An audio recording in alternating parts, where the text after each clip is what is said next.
주님께서 여러분과 함께 서기와 함께 루카가 전한 거룩한 복음입니다.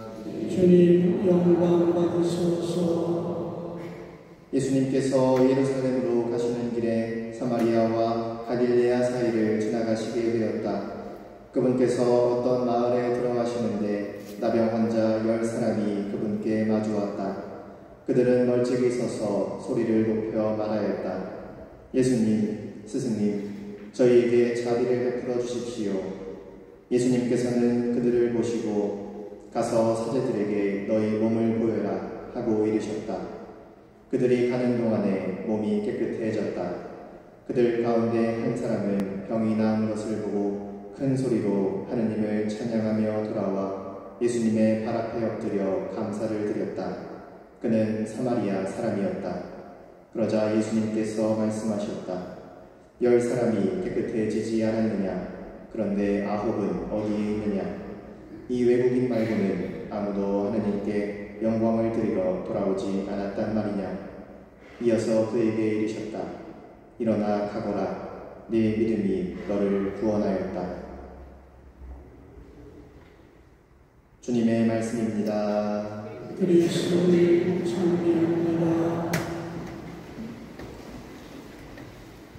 참 예수님 간단하게 이렇게 소개를 드렸는데 저는 군종교구에서 지금 군 장병들과 함께하고 있는 김윤찬 프란치스코 신부라고 합니다. 만나 뵙게 돼서 반갑습니다.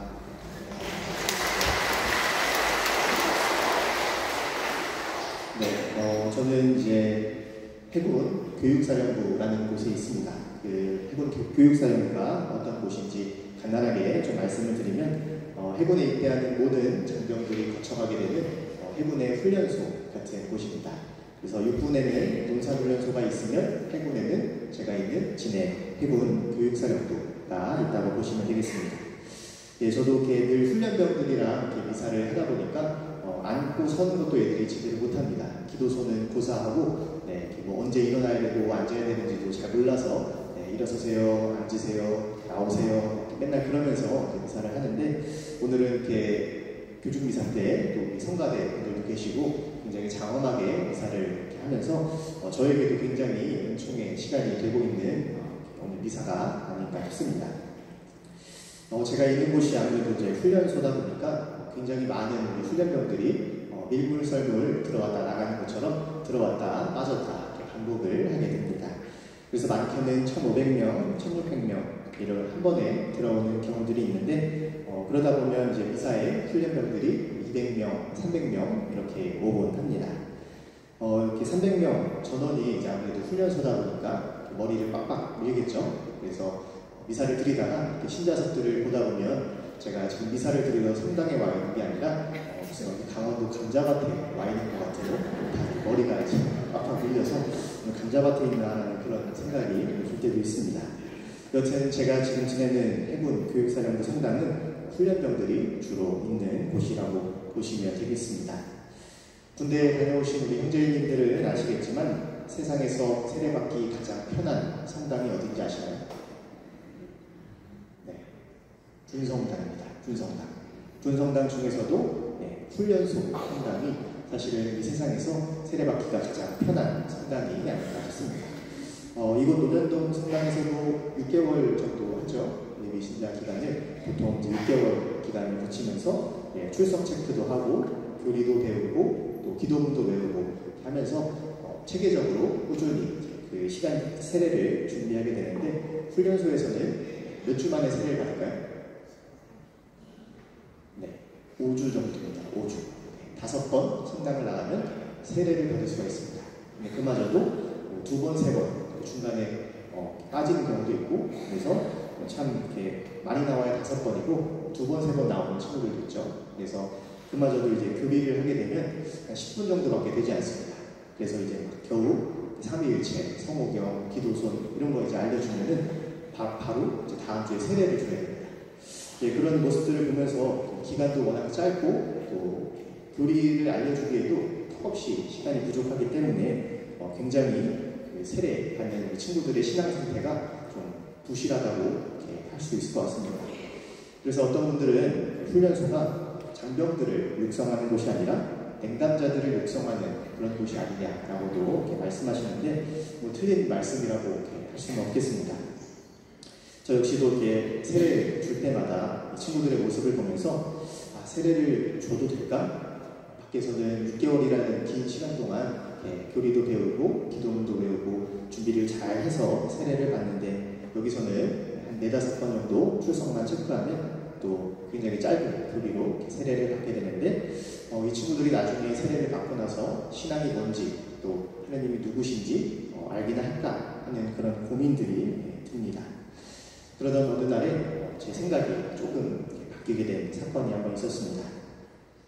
군복무에 이제 적응을 하지 못하고 좀 힘들어하거나 되게 군생활을 더 이상 지속할 수 없는 친구들을 대상으로 현역 부적합 심사, 줄여서 이제 현부심이라고 하는데요. 현부심 심사를 하게 됩니다. 그래서 이 심사를 통해서 군생활을 너무 힘들어하는 친구들은 좀 저녁을 일찍 시키기도 하는데 저희 부대가 그것을 또 담당을 하고 있습니다. 그래서 하루는 이제 모르는 번호로 전화가 한번 왔습니다. 그 내용을 듣지 않으니 그 심사를 받고 있는 병사 중에 한 명이 저를 만나고 싶어 한다는 것이었습니다. 그래서 날짜를 잡고 그 친구를 이제 만나게 됐습니다. 그 친구가 왜 친구인 저를 찾는가 했더니 세례를 받았던 헬리코라는 이제 세례명을 가진 천주교 신자 친구였습니다. 너무 힘들고 외로운데 이야기할 사람이 없어서 친구님을 찾았다는 것이었습니다. 그러면서 이제 이런저런 이야기들을 나누게 되었는데 한 가지 놀랐던 것은 그 친구가 매주 주일 미사 시간만 기다리면서 힘든 군생활을 버텼다고 합니다. 군대 가서 모든 게 낯설고 힘들고 또 인간관계도 너무나 어려웠는데 일주일에 한 번 성당에 가서 성체를 모시고 하느님을 만나는 그 시간이 그나마 자기에게는 이 군생활을 버틸 수 있는 힘이 되어 주었다고 했습니다. 그 이야기를 듣고 저는 이제 굉장히 대견한 친구다. 친구는 오래전부터 신앙생활을 해왔겠구나. 어렸을 때부터 상당히 그냥 자연스러운 친구였구나 라고 이렇게 생각을 했는데 놀랍게도 그 친구는 훈련소에서 자기가 처음으로 성당에 가봤다고 이야기했습니다. 그리고 훈련소에서 세례를 받고 그 이후에 이제 자대에 가서 신앙생활을 이제 해나갔다고 저에게 이렇게 이야기를 해주었습니다. 저는 그때 느꼈습니다.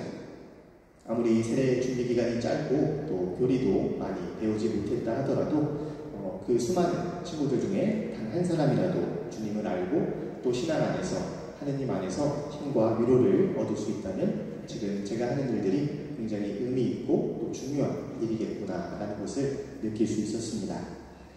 사실 성당에 나오는 대부분들의 훈련병들은 신자도 아니고 또 하느님이 누군지 신앙이 뭔지도 관심이 별로 없는 친구들입니다.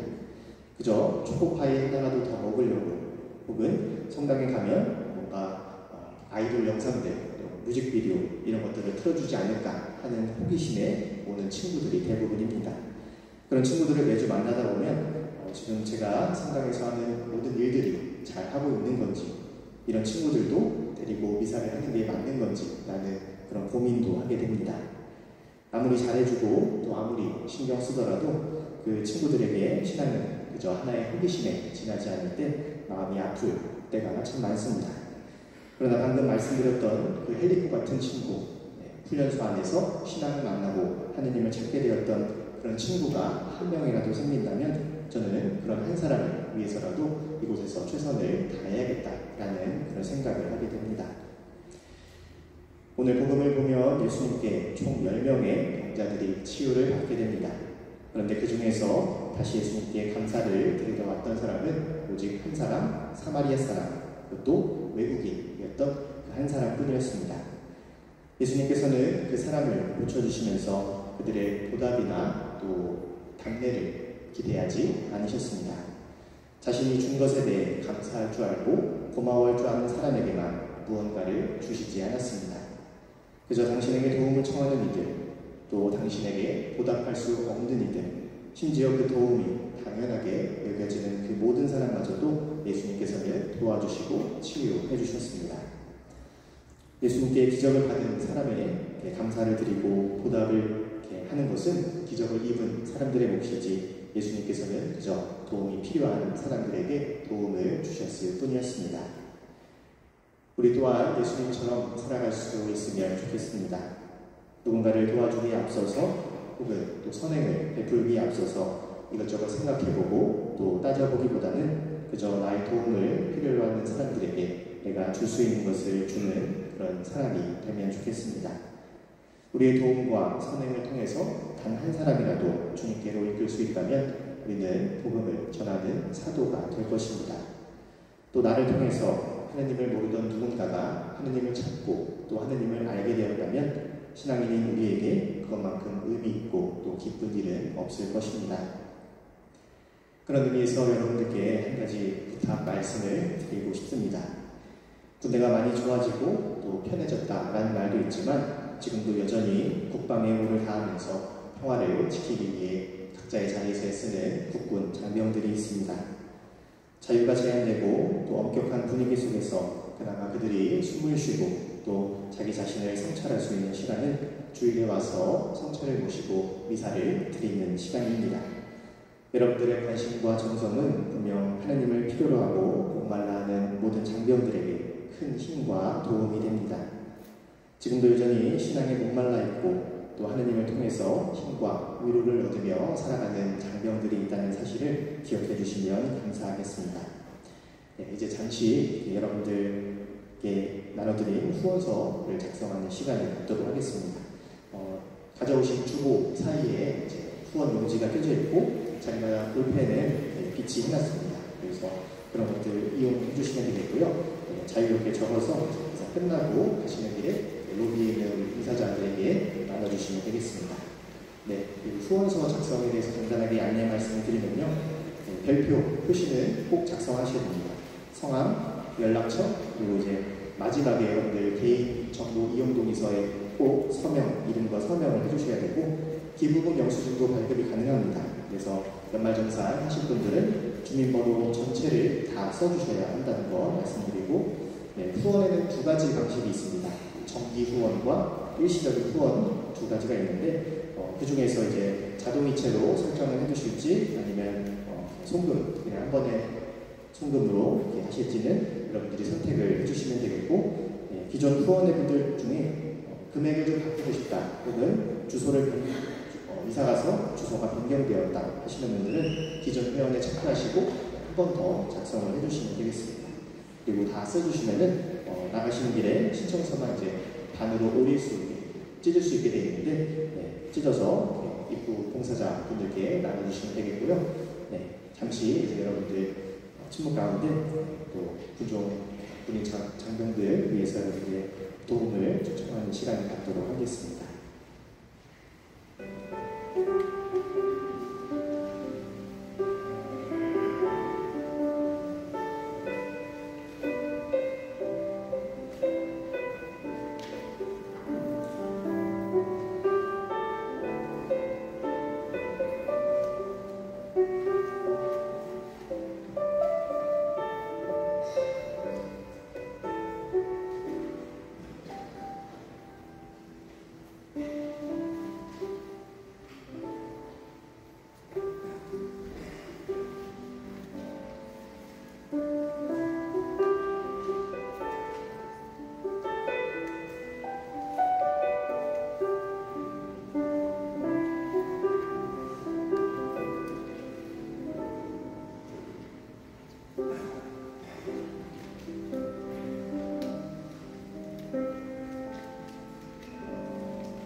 이제 어느 정도 다 써주신 것 같아서 혹시나 이제 궁금하시거나 이렇게 물어보실 게 있으시다면 이제 나가시는 길에 저희 봉사자분들께 이쪽 문의해 주시면 되겠습니다.